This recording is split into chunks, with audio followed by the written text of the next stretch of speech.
बात कर रहे हैं जी। हम 27 फरवरी में आज मौजूद हैं और ये आज का दिन इंडिया हो या पाकिस्तान हो, बालाकोट को इंडिया याद करेगा और पाकिस्तान नारे लगाएगा जी अभिनंदन के।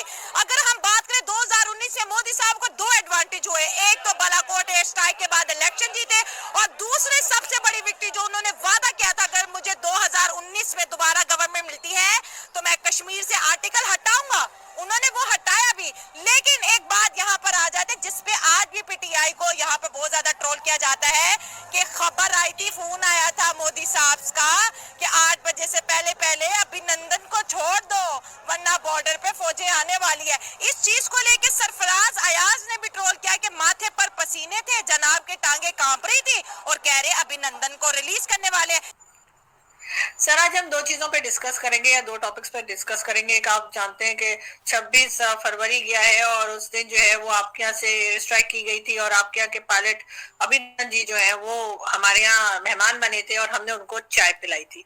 कल पूरा दिन टीवी चैनल्स के ऊपर इस बात का जिक्र रहा है। आप सबसे पहले ये बताइए कि आपको क्या ख्याल है आपका कि इतने टाइम के बाद क्या पाकिस्तान हिंदुस्तान की उस सर्जिकल स्ट्राइक के बाद सिचुएशन कुछ बदली है या आपको लगता है कि नहीं, एक बार फिर कोई इसी किस्म की जो है दोनों कंट्रीज में टेंशन बढ़ती हुई दिखाई देती है? पाकिस्तान और भारत हमेशा एक दूसरे के शत्रु रहेंगे, इसमें कोई भी किसी भी तरीके की कोई डाउट नहीं होना चाहिए। Pakistan is an idea. मैं पाकिस्तानियों की बात अभी नहीं कर रहा, पाकिस्तानियों की बात अलग से हो सकती है। Pakistan as an idea is inimical to existence of India. वो भारत के एग्जिस्टेंस को नहीं मानते, वो गजवाई इन पे विश्वास रखते हैं। उनका ये मानना है कि उनकी हिस्ट्री चेंज हो चुकी है, वो इंडियन नहीं है, भारतीय नहीं, अपनी कल्चर को छोड़ चुके हैं।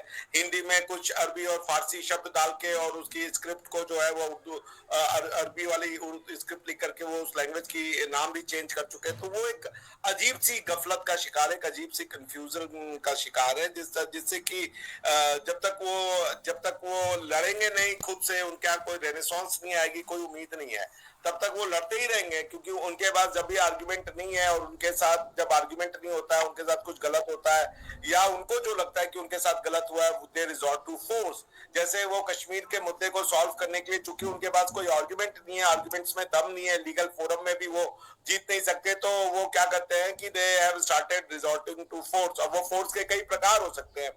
जैसे अब आप कश्मीर के केस में वो फोर्स है कि भाई हम यूज करेंगे नॉन स्टेट एक्टर्स को, या हम जो प्राइवेट सिटीजन है उसको वेपनाइज करके या किसी आइडियोलॉजी को वेपनाइज करके उसको यूज करेंगे। ये हुआ क्या था, प्रधानमंत्री मोदी ने क्यों करवाया था सर्जिकल स्ट्राइक? नमस्कार दोस्तों, जय हिंद। साल 1965 हो, 1971 हो या फिर करगिल की लड़ाई, हर युद्ध में पाकिस्तान को मुंह की खानी पड़ी, लेकिन वो अपनी वीरता का ढिंढोरा पीटता रहता। दरअसल पाकिस्तान ऑपरेशन स्वीपेट रिटोर को याद कर रहा है। भारत के इंडियन एयरफोर्स के फाइटर पायलट अभिनंदन को पकड़ लिया था, ना छोड़ने की बात भी कही थी, लेकिन उसकी सांस तब फूलने लगी जब भारत ने 9 मिसाइलों का मुंह पाकिस्तान की ओर मोड़ दिया था। पाकिस्तान मंत्री शाह मोहम्मद खुर्शी ने कहा था, अगर वीक कमांडर अभिनंदन को रिहा नहीं किया तो भारत रात 9 बजे तक हमला कर देगा। इस डर से अभिनंदन को छोड़ दिया गया। चलिए इस टॉपिक पे आगे पाकिस्तान मीडिया का रिएक्शन देखिए। पाकिस्तान की मिलिट्री ने नो डाउट के आउटस्टैंडिंग डिफेंड किया, लेकिन अब आ गई गवर्नमेंट टू गवर्नमेंट लेवल। अब बात आ गई गवर्नमेंट टू गवर्नमेंट। अब government to government, no doubt इसमें कोई शक नहीं है कि गवर्नमेंट ने भी वीकनेस दिखाई थी। पाकिस्तानी गवर्नमेंट ने भी उस वक्त इंडिया से वॉर नहीं करना चाहते वीकनेस, हाँ, उसमें ओपन वॉर जो है अफोर्ड नहीं कर सकते, हाँ, अफोर्ड नहीं कर सकते थे। और उसमें एक प्रेशर जो है वो यूएस की तरफ से भी आया और नरेंद्र मोदी ने बड़ा ब्लंटली यूएस से डिमांड की और फिर यूएस ने भी इसी तरह से डबल पावर के साथ पाकिस्तान की सिविल गवर्नमेंट से जो है वो डिमांड की। क्योंकि जाहिर बात है उस वक्त पाकिस्तान के, जाहिर बात है मिलिट्री तो गवर्नमेंट के अंडर ही आती है। फिर पाकिस्तान ने जो है वो डिसाइड किया कि हम अभिनंदन को छोड़ेंगे। तो पुलवामा का बदला लेने के लिए मोदी जी ने जो सर्जिकल स्ट्राइक की थी बालाकोट में, जो पाकिस्तान के ऊपर बकायदा फाइटर एयरक्राफ्टों ने जाकर के बम गिराया था बालाकोट के किसी इलाके में, जहां पे उनको ये सूचना प्राप्त थी कि वहां पे टेरर कैंप चल रहे हैं लश्कर ए तैयबा के और दूसरे जो जिहादी जो संस्थाएं होती हैं वो अपना काम कर रही थी। तो इसलिए वो किया गया था। उसमें अगले दिन पाकिस्तान ने उसका बदला लेने के लिए अपने F-16 को लॉन्च किया। अब वो उसके रिस्पांस में इंडिया ने अपनी जो फाइटर एयरक्राफ्ट थी उसको लॉन्च किया। किस्मत ये खराब थी कि अभिनंदन साहब का जो फाइटर था वो क्रैश हो गया और वो क्रैश होकर के पीओजेके में जाके गिर गया। आपके द्वारा जो अनाधिकृत रूप से कब्जाया हुआ जम्मू एंड कश्मीर है वहां पे गिर गया। वहां पे उनको लोकल्स ने पकड़ा, चूंकि वो कंफ्यूज हो गए कि वो इंडिया में है या पाकिस्तान में, उनको समझ में नहीं आया, उनको पकड़ लिया गया। फिर आपके आप एक टीवी पे चैनल चली कि हमने 2 पायलट्स को पकड़ा है और 2 पायलट जी एक मार दिया गया और एक ऐसे करके आई। अंत में वो जो दूसरा वाला पायलट है वो गायब हो गया, उसके बारे में कोई चीज न्यूज नहीं आई। उसके बाद ये हुआ कि जी हमने पायलट को पकड़ लिया। पकड़ना इंपॉर्टेंट नहीं है, पकड़ के उसको अपने पास रखना इंपॉर्टेंट है। अगर आप अपना बड़ा दिल दिखाने का क्लेम करते हैं तो कुलभूषण जाधव को भी छोड़ दीजिए, उस बेचारे की क्या गलती है, उसको भी आईसीजे ने कहा है कि हम नहीं छोड़ने देंगे।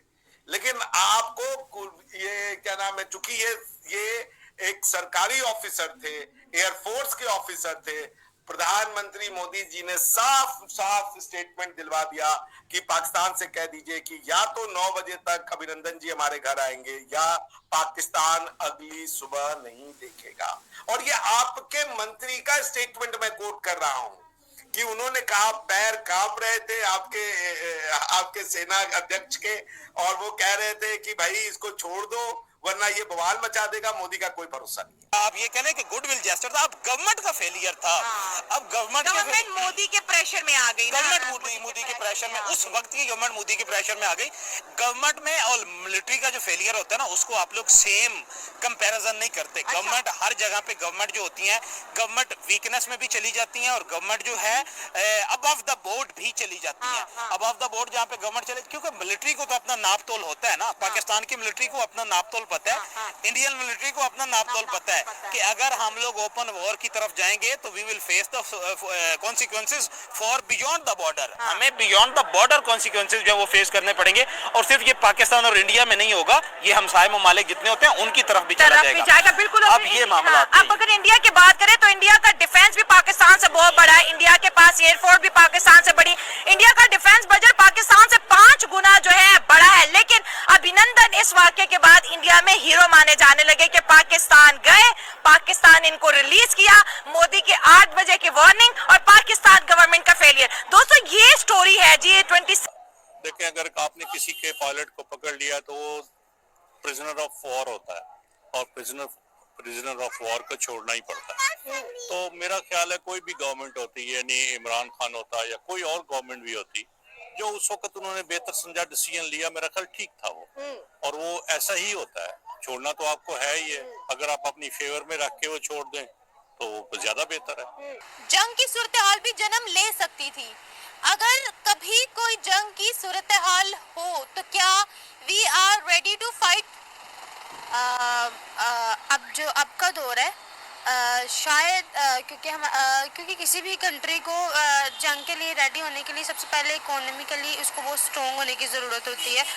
तो अब हमारी पाक आर्मी तो अल्लाह का शुक्र है कि वो रेडी टू फाइट होती है। लेकिन अगर हम इकोनॉमिकली देखें अपनी कंट्री को, और काफ़ी सारी चीज़ें होती हैं जिसकी वजह से एक अच्छा स्टेप था कि हमने उसको वापस कर दिया। हमने जंग से काफ़ी सारे लोगों की जानें बचा ली। अगर हमने उस अभिनंदन को वापस करने से हमारी कंट्री सेफ रहती और लोग हमारे यहाँ के सेफ रहते, तो ये बहुत अच्छी चीज़ है अपनी कंट्री के लिए। जंग से कहीं गुना ज़्यादा बेहतर है।